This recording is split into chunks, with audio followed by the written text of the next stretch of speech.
make a mistake in believing that they're not. They are targets for extremists. They are targets for all kinds of folks who would want to do harm or who would want to send a message. That is compounded by a couple things. One, we are home to CENTCOM and SOCOM.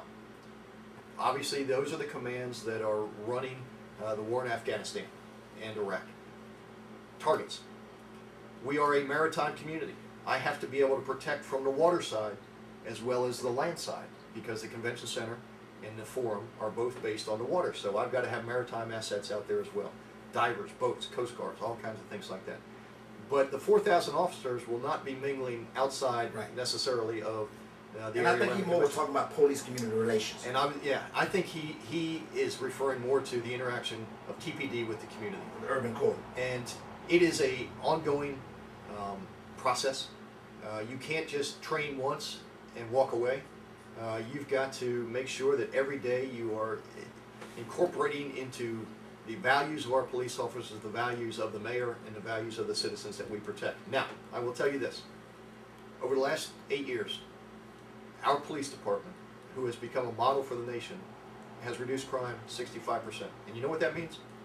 In real terms, that's 100,000 less victims. And those victims are you and I. And so our police department is a great police department. Can any police department improve? Absolutely. Are there officers that make mistakes sometimes? Sure. They will be dealt with accordingly. But those men and women get up every day and put on Kevlar to go to work, which none of us do. Right. And we ought to be thankful that they do the job that they do. And I think you're right, Mr. Buckhorn, but I do think there's some of them, even in my interaction with some of them, that need some kind of sensitivity training where it's going to turn to race relations, where it needs to just be an ongoing process. But I think that for the most part, we have a police department we can be proud of. Let me I'll go to the phone line. I want to make some announcements before I go to the phone, after I go to the phone line. Let's go to the phone lines first. Welcome to Honest Opinion, keeping it real, making it happen. Yes, I would like to ask the mayor hypothetically if the raise, and I heard him say downtown property, would he think that the area that was once known as Central Park Village would be an ideal location for the raise? That's number one. And number two, what could he do to stop the ongoing urban flight as it relates to District 5? It's losing a lot of citizens in that district. And what is his commitment to stop that hemorrhaging? Thank you. Thank you for the call. Well, Sister Connie, it's I don't think that the former site of Central Park Village is an appropriate location. I think that is pretty much committed to affordable housing. They are underway right now with the Encore project. There will be a number of buildings that will come out of that out of the ground over the next year. That is owned by the Tampa Housing Authority. I think that there are other locations in downtown that perhaps would be more suitable, but again, you know, that's 5 years out, and that land is all privately held. The city doesn't have anything to do with it. In terms of the out-migration out of District 5, you know, some of it is controlled by the market. Some of it is controlled by individual decisions by individual homeowners or renters. Some of it has been dictated by the demolition of housing, particularly public housing in what used to be College Hill and Ponce, and the rebuilding of housing now called Belmont Heights Estates. The same would be true with Central Park Village. I think everybody would agree that the conditions in those units are far better than what they were. Okay. And the life of the people who live there are far better than what they were. And so, you know, some of it we can't control. Right. You know, we want to make sure people have decent, affordable, adequate, safe housing. And sometimes it requires replacing, you know, 40 or 50-year-old housing that have fallen into disrepair into better housing, because I can tell you that it's not the 1/2 or 1% of the folks that cause the problems in public housing. I'm concerned about the 99.9% of the good folks who try to do the right thing every day to raise their families and live right. I want to make sure that they have a safe environment to live and to raise their kids. All right, let me let the listener know this is Honest Opinion, keeping it real, making it happen. AM 1150, 96.1 FM, streaming live from WTMP.com. We have in the studio with us Mayor Bob Buckhorn. If you're just tuning in, we have Rob Lowride, the Public Affairs Director for 80.5. We have, of course, the host of the show, Hakeem the Dream. Also, you can follow us on Facebook at Honest Opinion Radio. You can follow us on YouTube, Honest Opinion Radio, Tampa News and Talk.com. Click Honest Opinion, or you can text in your message to 813-787-6652. Also, we're going to have a crime watch meeting at Eastern Heights Neighborhood Association on July the 21st, which I'm going to be the guest speaker talking about home safety, internet camera technology, and that's going to be on the 21st on Thursday at 6:30 at the same time that Mr. Mayor going to be on the other side of town. I'll be talking about keeping the community safe. Also, calling all the youth into Youth Day at New Progress Missionary Baptist Church, 3307 East Shalalan.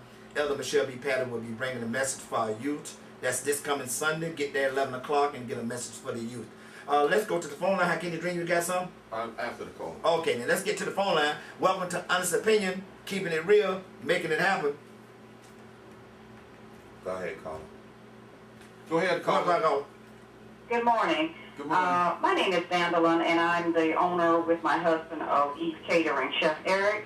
And we'd like to know if they have established right now a website or a department that relates to the Republican National Convention, whereas businesses can bid for certain types of services. Is that available now for businesses to tap into?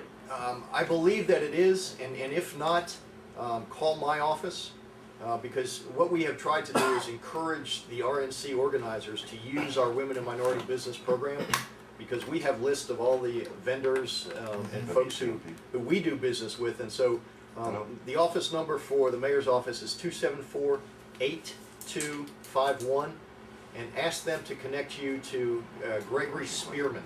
Right. In purchasing, because he's the one that we are trying to make sure is involved in this.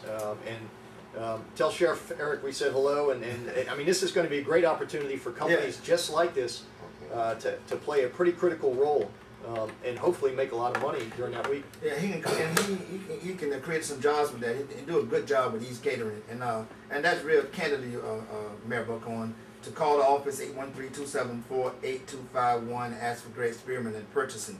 Also, if you want to see our guests and archive shows, we got an archive show with Mr. Rob Lowride. We got him on Facebook. We're coming up a little bit.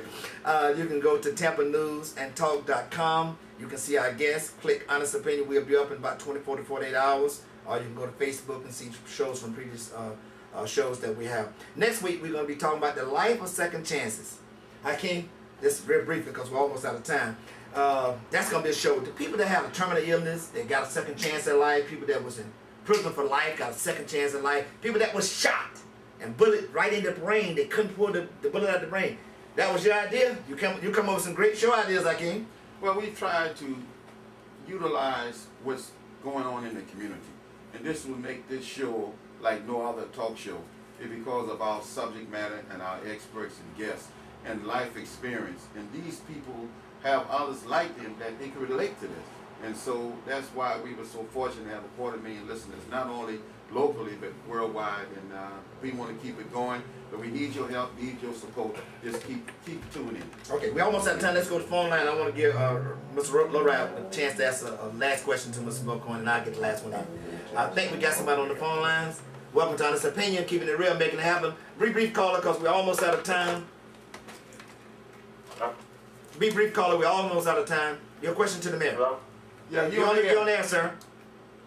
Oh, yes. I was asking, what can we do to stop these unjust police? Because, you know, they just going around playing like big shot right now. They just messing with everybody and targeting us, and we got a major problem. What can we do to stop that? Okay. Well, I think one of the things that you could do if you had a concern, and we talked about it earlier today, I'm going to be at Reagan Park on the 21st at 6 o'clock. I wanted to come out to the community. I'm out in the community a lot, but we wanted to organize it. But I'm also bringing my entire senior staff with me. So if you have a concern for Chief Castor or Chief Ford or our stormwater folks or our parks folks, we will be out in the community. I wanted to make sure to make them available to you. So if you have questions, that would be a great opportunity to come on out and ask me, or more importantly, ask the folks that implement my programs. And so hopefully I'll see a lot of folks out there.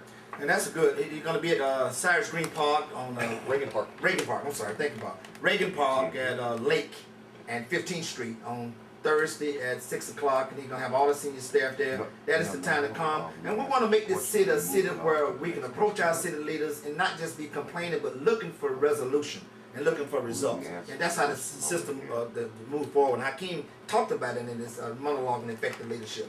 Rob, give a last good, strong question that Mr. Buckhorn can hit it and quit it like James Brown. I don't know if you can do it this quickly. Give me a yes or no. Mayor, if you drive around Suitcase City, if you look at Sly Avenue, if you look at, I mean, the previous mayor did a pretty good job on 40th Street improving that, but there's still major neighborhoods in our community that have no infrastructure, or the infrastructure is crumbling. Streets, no sidewalks, streets need to be repaired and all that. Given the financial constraints on the city, what can you do to look at East Tampa, Suitcase City, all the neighborhoods that need improvement? What can you do? Well, I think I can do a lot, Robin. And if Sulphur Springs doesn't succeed, neither does Palma Ceia. And so we're all in this together. In this latest budget, I have allocated $10 million for what I refer to as neighborhood improvements. Those are the things that you talked about: infrastructure, potholes, sidewalks, streets, lighting.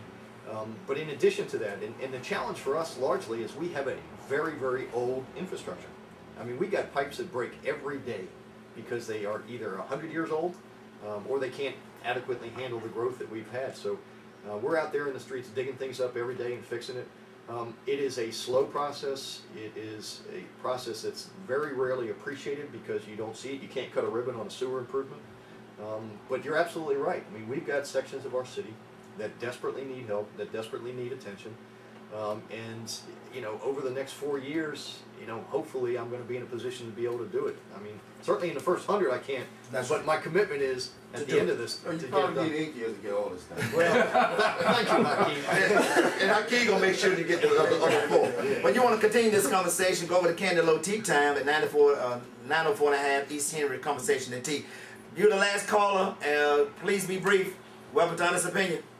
He's gone. Okay. Bob, I want you to answer this question, not on air, but the local preference ordinance. I do want you to answer that Thursday, because I know that's something that would create, because a lot of contracts come to the city and no local people getting the contracts. We want to try to get something in place. I know you had some challenges with it during the campaign, but let's try to, me and you work together. Put me on one of the little cat task force and see can we make this work so we can make it happen. Bob, closing remarks. This is closing remarks. We got 1 minute. Well, Mayor, congratulations on your first 100 days. You've been very low-key, though. I mean, you don't have a high profile. A lot of people are wondering. And, I know you've been in Washington. You're preparing the budget and all that. Do you think that you've been low-key, or are we just not paying attention? Well, I think it's by design. I mean, I have a job to do, and I have a serious job to do, and the first 100 days is important that I set a tone and a culture for the community and for my employees. I don't have to fix all the problems in the first week. I mean, this is a serious undertaking, and so, the rhetoric of campaigning is very different than the reality of governing, Robin. And governing is a methodical, strategic thing. Mr. Barrett, my engineer is They running. cut me off. He cut you off. I'm sorry. Last time he cut the man off. Elliot, I know where you live. He got me to do it, Bob. Hey. That man got me to do it. You can continue for this one. I got to remember, you don't have any water, Elliot? You can continue for this one, We yeah. want to take No respect for the mayor. He got me to do it, Bob. You can continue. If you want to give a message, I can post it on the Facebook page actually, yeah. But if you want to do an extra, we can put it on Facebook. Yeah, I can put it on Facebook, But yeah. at any rate, Mr. Mayor, thank you for coming on Honest Opinion. And you did keep it real. You made it happen, and you answered the questions for real. You did, honestly. Because me and you have all had a relationship where I can ask her tough questions, but you're not home run. You made me. But question wasn't tough because you answered so easily, and I appreciate that. I appreciate your candor. You've been that way for the over 20 years I've known you. Real quick, I can't dream. 20 seconds. Say something to the mayor. Well, thank you again, man. And you have good support out here in the community, and you're doing the right thing. let it be known that you really care about the community, and the community will really care about our city. Next week, Life of Second Chances. This is Jarvis Elamine, co-host of Honest Opinion, keeping it real, making it happen. We'll see you on the ups next Saturday. Have a great morning.